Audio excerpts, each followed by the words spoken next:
بسم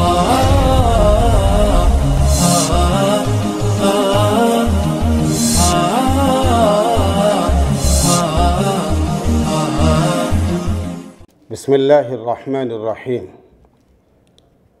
الحمد للہ رب العالمین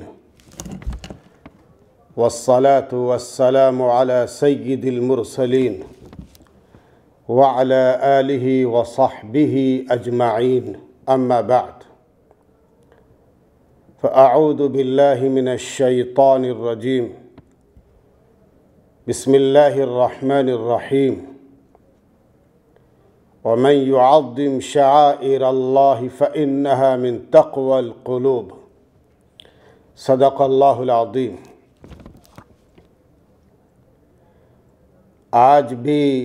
انا فتحنا کی صدا آ سکتی ہے، آج بھی انا فتحنا کی صدا آ سکتی ہے، بس جانباز اسماعیل کا جذبہ تو پیدا کیجیے۔ عزیزان من، ناظرین کرام، ہمیں اس اشاعت العلوم چینل سے اس اہم موضوع پر گفتگو کرتے ہوئے نہایت مسرت اور خوشی ہو رہی ہے کہ اللہ تعالیٰ اس چینل سے دین اور بندگان خدا تک دین کی بات پہنچانے کی سعادت عطا فرما رہا ہے۔ ناظرین کرام، ہم نے آپ کے سامنے قرآن کریم کی ایک مختصر سی آیت تلاوت کی، جس میں اللہ تعالیٰ شعائر اسلام کہہ لیجئے یا مناسک حج کہہ لیجئے، ان تمام کی حرمت، ادب احترام سے متعلق اللہ تعالیٰ فرما رہے ہیں کہ وَمَن يُعَظِّمْ شَعَائِرَ اللَّهِ فَإِنَّهَا مِن تَقْوَى الْقُلُوبِ، کہ ان شعائر کا اور مناسک حج کا احترام کرنا ایک مسلمان کے ایمان کی عظیم ترین دلیل ہے۔ اللہ تعالیٰ نے حضرت ابراہیم علیہ السلام اور ان کے فرزند ارجمند حضرت اسماعیل علیہ السلام کے ذریعے اور حضرت اسماعیل علیہ السلام کی والدہ ماجدہ حضرت حاجر علیہ السلام کے ذریعے جو ایک محبتانہ، عاشقانہ، ہمدردانہ اور ایک عجیب سی جو کیفیات جاری فرمائی ہے عشق و محبت کی، ان تمام کا نام اگر ہم حج رکھ لے تو اس میں کوئی مبالغہ بھی نہیں اور غلط بھی نہیں ہے۔ اللہ تعالیٰ نے حج کے لیے وہ ارکان اور وہ مشاعر اور وہ جگہیں منتخب فرمائی ہے کہ جہاں جا کر ایک مسلمان اپنے عاشقانہ جذبے کا اظہار کرتا ہے، اور یاد رہے کہ ایک مسلمان کے عاشقانہ جذبے اور محبتانہ اور قلبی تعلق کا اظہار صرف انہی جگہوں پر جا کر سکتا ہے، ان کے علاوہ کسی بھی مقام پر ان جذبات کا اظہار کرنا ممکن ہی نہیں ہے۔ بندہ منی میں جاتا ہے، بندہ عرفات میں جاتا ہے، مزدلفہ میں جاتا ہے، بیت اللہ کا طواف کرتا ہے، صفا مروہ کے درمیان سعی کرتا ہے۔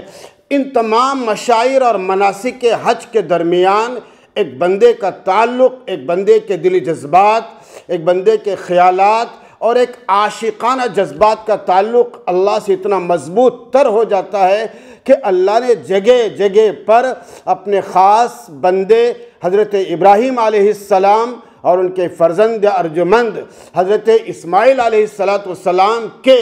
دلی جذبات اور اللہ کی محبت کے لیے عاشقانہ جذبات کا وہ اظہار دکھایا ہے جس سے پوری دنیا آج عاجز اور بے بس ہے۔ منی کے مقام پر جائیے اور وہاں پر شیطان کو تین مرتبہ کنکریاں مارنے کا جذبہ دیکھیے۔ کیوں؟ اس لیے کہ منی کے مقام پر وہ جگہ ہے جہاں پر شیطان نے حضرت اسماعیل علیہ السلام کو اور حضرت ابراہیم علیہ السلام کو تین مرتبہ ورغلایا تھا، لیکن اللہ کے نیک اور مخلص بندے حضرت ابراہیم علیہ السلام بھی اور حضرت اسماعیل علیہ السلام بھی شیطانی وساوس سے اللہ کی جانب سے محفوظ رہے، تو اللہ نے آج تک اس مقام کو جاری رکھا کہ وہ کنکریوں کا مارنے کا جذبہ اور کنکریاں مارنے کا عمل وہی ہو سکتا ہے، اور اسی مقام پر شیطان مردود سے بغض اور عناد کی کیفیت کا اظہار ہو سکتا ہے۔ عرفات کے مقام پر جائیے، جو وارفتگی، دلی جذبہ، عاشقانہ جذبے کے ساتھ ایک بندہ اللہ کے جناب میں آہ و فغاں کرتا ہے، عاجزی کے ساتھ دعا کرتا ہے اور توبہ کے وہ ان جذبات کا اظہار کرتا ہے جس کے لیے الفاظ بھی کام نہیں دیتے،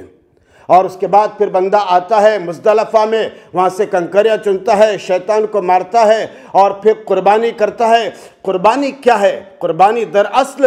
اللہ کے اطاعت کے جذبے کا اظہار ہے۔ قربانی اللہ کے اطاعت کے جذبے کا اظہار ہے۔ جس قدر بندہ قربانی کرتا ہے تو اسی اعتبار سے اس کے دل کے اندر اللہ کے لیے محبت اور اللہ کے دین کے لیے مر مٹنے کے جذبات کا اظہار ہوتا ہے۔ حضرت ابراہیم علیہ السلام نے اپنے فرزند ارجمند حضرت اسماعیل علیہ السلام سے جو بات فرمائی، انی اذبحک فانظر ماذا تری، یہاں پر دیکھیے، خیال کیجئے کہ ابراہیم علیہ السلام نے فرمایا کہ میں تمہیں ذبح کر رہا ہوں، کیا نہیں ہوں، کر رہا ہوں۔ حال کا واقعہ بتایا جس میں ایک پدری محبت بھی غالب آتی ہے اور محبتاً جذبہ بھی غالب آتے ہیں، لیکن ابراہیم علیہ السلام نے ان تمام جذبات کو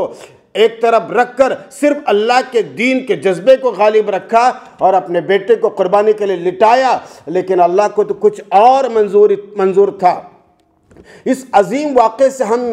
استفادہ کر سکتے ہیں کہ جو انسان اللہ کے دین کے لیے اپنے خیالات، اپنے جذبات، اپنے افکار، حتیٰ کہ اپنے بدن کو تک قربان کرنے کا جذبہ رکھتا ہے، اللہ اس کے ذریعے سے دین کا کام لیتا ہے، اور وہ دین کا کام پائیدار ہوتا ہے۔ جیسے حضرت ابراہیم علیہ السلام نے اللہ کے دین کے لیے اپنے تمام فطریات کو، جذبات کو قربان کیا، اللہ نے 5000 سال کے بعد بھی آج تک جاری رکھا اور قیامت تک جاری رکھیں گا۔ تو پتہ یہ چلا کہ جو آدمی مخلصانہ جذبات کے ساتھ اپنے جذبات کی قربانی دے کر اللہ کے دین کے لیے کام کرتا ہے، اللہ اس کام کو پائیدار رکھتا ہے، اس کے اثرات کو باقی رکھتا ہے، اور پوری امت میں اللہ تعالیٰ اس کے اثرات کو باقی رکھنے کا اسباب مہیا فرماتا ہے۔ ہمیں اس مختصر گفتگو کے ذریعے یہی پیغام دینا ہے، اس عظیم چینل کے ذریعے، کہ ہم بھی اپنی امت کے لیے، انسانیت کے لیے بھائی چارگی کا جذبہ رکھیں، محبت کا جذبہ رکھیں، ایک دوسرے کی مدد کے لیے عاشقانہ جذبہ رکھیں، ہمدردی اور بھائی چارگی کا سلوک کا جذبہ رکھیں اور مخلصانہ نیت کے ساتھ رکھیں، تو دیکھیے انشاءاللہ اللہ ہمارے کام کو قیامت تک جاری رکھیں گے، اس کے لیے اسباب مہیا فرمائیں گے۔ بس شرط یہ ہے، جیسے ہم نے شروع میں کہا کہ آج بھی انا فتحنا کی صدا آ سکتی ہے، بس شرط یہ ہے کہ اسماعیل سا جانباز پیدا ہو اور اسماعیل سا جذبہ پیدا ہو، تو انشاءاللہ ابراہیم سا ایمان پیدا ہوگا، تو اللہ وہ جذبات قائم اور دائم رکھیں گے۔ اللہ مجھے اور آپ کو عمل کی توفیق عطا فرمائے۔ والسلام علیکم رحمۃ اللہ وبرکاتہ۔